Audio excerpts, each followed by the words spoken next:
आज हमारे साथ जो मेहमान जुड़ रहे हैं वो कई क्षेत्रों में पारंगत हैं। पेशे से डॉक्टर हैं, नेता हैं, विधायक रहे हैं, वर्तमान सांसद हैं।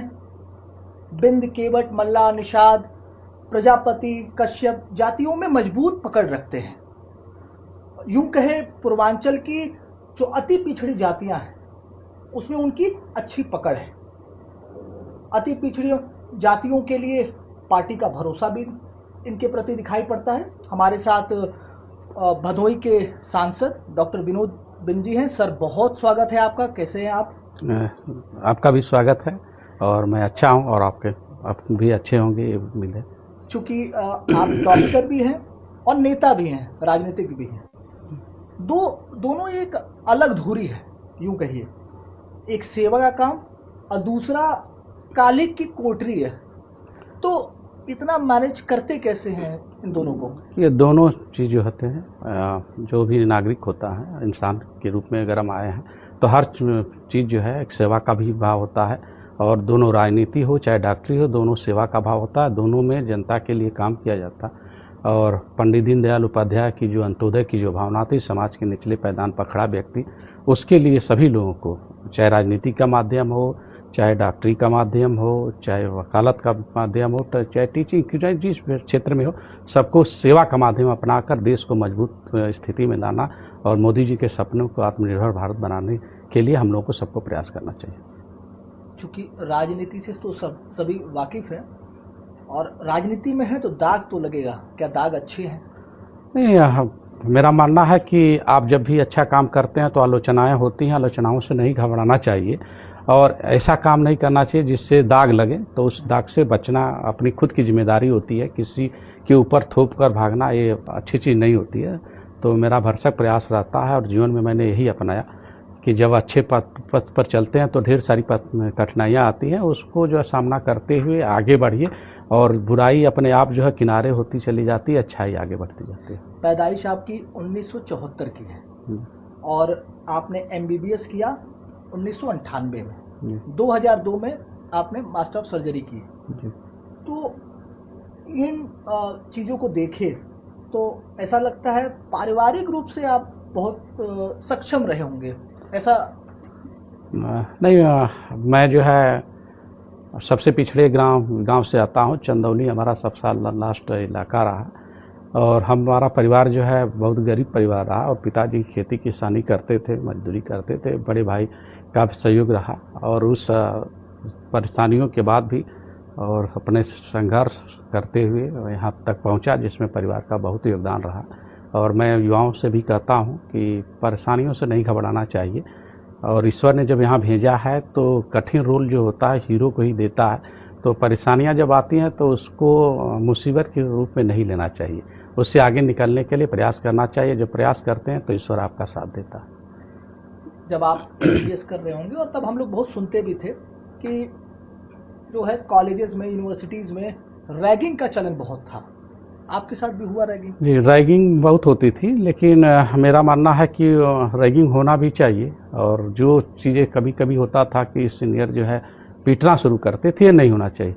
और रैगिंग से होता था कि अपने जो संस्कार हैं, एक जो है बड़ों के प्रति रिस्पेक्ट है, अपने अंदर खुद डेवलप होता था और एक जुड़ाव और लगाव भी होता था। लेकिन जैसे रैगिंग ख़त्म हो गई है, अब सीनियर जूनियर का कोई मतलब नहीं रहता था। पहले सीनियर जो होता था कहीं भी मिल जाता था तो जूनियर के प्रति उसको इतना प्यार होता था कि उसको अगर हम रेलवे स्टेशन पर हैं तो टिकट का भी पैसा देता था, खाने के लिए भी पैसा देता।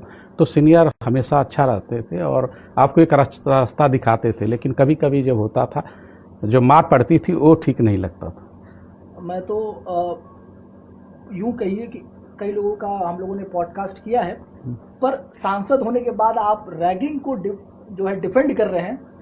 ये इसको याद यूँ कहिए कि एक सकारात्मक दृष्टि से देख रहे हैं। नहीं, मैं रैगिंग को डिफेंड नहीं कर रहा हूँ। मैं कह रहा हूँ कि रैगिंग जो है एक अच्छे तरीके से होना चाहिए। हमें अपने अनुशासित तरीके से रहने के लिए हम उस वातावरण में, जिस परिवेश में है, लोगों के साथ अटैच कैसे होते हैं और जो मरीज है उनके साथ अटैच होने के लिए अपने अनुभव को सीनियरों को शेयर करना चाहिए, न कि मारना चाहिए। उससे जो मारते हैं और कभी कभी जो है कई चीज़ें सामने आती हैं, उन चीज़ों को दूर रखकर, क्योंकि जब हम किसी भी यूनिवर्सिटी कॉलेज में जाते हैं तो वहाँ के हम विद्यार्थी होते हैं और सबका अधिकार होता है कि सब अच्छे से पढ़ लिख कर आगे जाए। और जब सीनियर जूनियर का कई रिश्ता होता है, मजबूत रिश्ता होता है, उस रिश्ता को बनाने के लिए, आगे ले जाने के लिए तो प्यार के साथ ही हम रैंकिंग लेनी चाहिए। ये नहीं कि उसको गलत तरीके से प्रताड़ित नहीं करना चाहिए। प्रताड़ना जो है सबसे खराब चीज़ होती है। उसी के लिए हमारी सरकार भी सख्त है, हम लोग भी इस पर सख्त है, क्योंकि जब शुरू हो जाता है तो लोग जो है उसका गलत मिसयूज करते हैं, जिससे हमारी सरकार, हम लोग उसके फेवर में नहीं रहते। जाति के आधार पर कभी आपके साथ रैगिंग हुई? नहीं, ऐसा कोई अनुभव, कोई ऐसा कोई अनुभव नहीं रहा, लेकिन परिवेश होते हैं, परिवेश में कभी कभी जो है बातें आ जाती हैं, लेकिन कोई इंटेंशनली ऐसा नहीं करता है। तो उसके लिए जो है सब लोगों को जो है मेंटली जो है तैयार रहना चाहिए, क्योंकि भारत जो है विभिन्नताओं का देश है और सबके मत एक नहीं होते हैं, कि किसी के मत बदल भी सकते हैं और उसको सामना करना चाहिए, उससे डरना नहीं चाहिए। शुरुआती राजनीति में आपने धोखा दे दिया। समाजवादी पार्टी ने आपको ज्ञानपुर से टिकट दिया और 2 दिन बाद आपने टिकट वापस कर दिया। ये किसके कहने पर? नहीं, मैं वैसा व्यक्ति नहीं हूँ, मैं किसी को धोखा देने वाला व्यक्ति नहीं हूँ।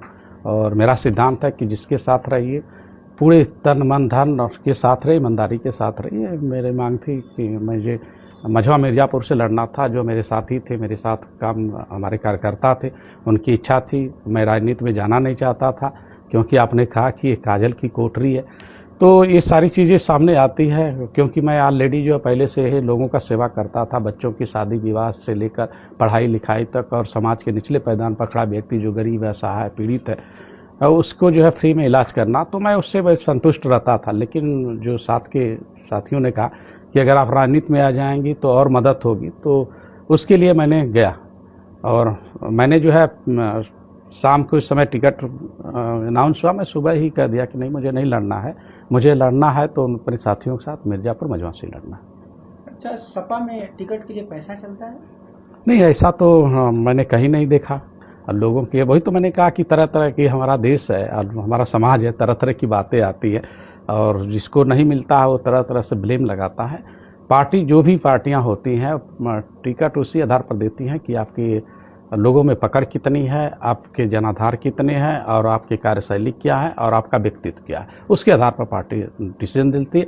और मैं अपने देश के यशस्वी प्रधान मुख्य आदरणीय योगी आदित्यनाथ को और भारतीय जनता पार्टी के शीर्ष नेतृत्व को भी धन्यवाद दूंगा कि मैं भारतीय जनता पार्टी का एक ऐसा कैंडिडेट था कि केवल पूरे देश में हमारा उस दिन अकेले जो है घोषणा हुई थी।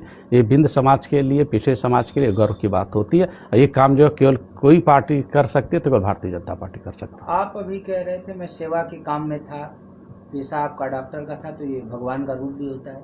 फिर अचानक राजनीति की शुरुआत करने का मन, समाजवादी पार्टी से शुरुआत करने का मन? नहीं, देखिए, कभी कभी होता है कि जब आपका साथी जो है, अगर जो होता है उसके विचार होते हैं, उसके विचारों के अनुसार लोगों का मन था, तो उसने, हम लोग राजनीति को तो बहुत अच्छे से जानते नहीं थे, क्योंकि डॉक्टर जो भी होता है वो केवल पढ़ाई और लोगों की सेवा करने में होता है, राजनीति के पचड़े में नहीं पड़ता। लेकिन जब जाने के बाद तो पता चला, उसके बाद जो है, अब तो मेरा सौभाग्य था और ऊपर वाले की कृपा थी।